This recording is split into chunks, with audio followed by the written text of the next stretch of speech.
ایران جو مشرق وسطیٰ میں امریکی فضائی اڈے ہیں، سعودی عرب میں ہیں، قطر میں ہیں، مصر میں ہیں، لبنان میں ہیں، شام میں ہیں، عراق میں ہیں، وہاں پہ کیا کر سکتا ہے؟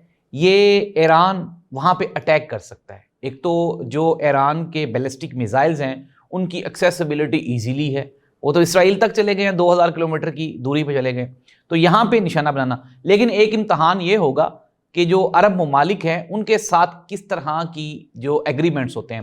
اچھا، 2020 میں ایک مرتبہ عراق میں جو امریکی ہوائی اڈہ ہے وہاں پہ ایران نے ایک حملہ کیا تھا، لیکن ایران نے پریئر انفارمیشن دے دی تھی کہ ہم آپ پہ حملہ کریں گے۔ کیوں؟ کیونکہ پاسداران انقلاب کے جو اس وقت کے جو کمانڈر ان چیف تھے ان کو قتل کرنے کا امریکہ کی طرف سے دھمکی دی گئی تھی، انہوں نے اس کے جواب میں حملہ کیا تھا، لیکن پریئر انفارمیشن دی تھی جس کی وجہ سے وہ ہوائی اڈہ وہاں سے، یعنی کہ وہاں پہ کوئی جانی نقصان نہیں ہوا تھا۔ اب چونکہ امریکہ نے ایران کے اوپر حملہ کر دیا ہے تو اب ایران کے پاس ایک آپشن یہ بچتی ہے کہ ایران ان اڈوں کو نشانہ بنائے گا، لیکن اس کا بھی ایک اور بھی طریقہ ہے۔ وہ کیا ہے وہ بھی ہم جان لیتے ہیں۔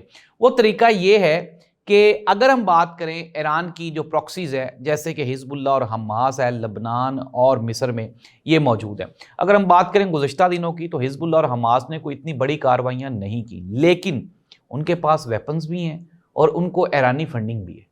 اب کسی نہ کسی طرح سے یہ حزب اللہ اور حماس بھی وہاں پہ چونکہ یہ موجود ہے مقامی سطح پہ، تو یہ فوجی جو رصد ہے امریکہ کی اس کو یہ نشانہ بنا سکتے ہیں۔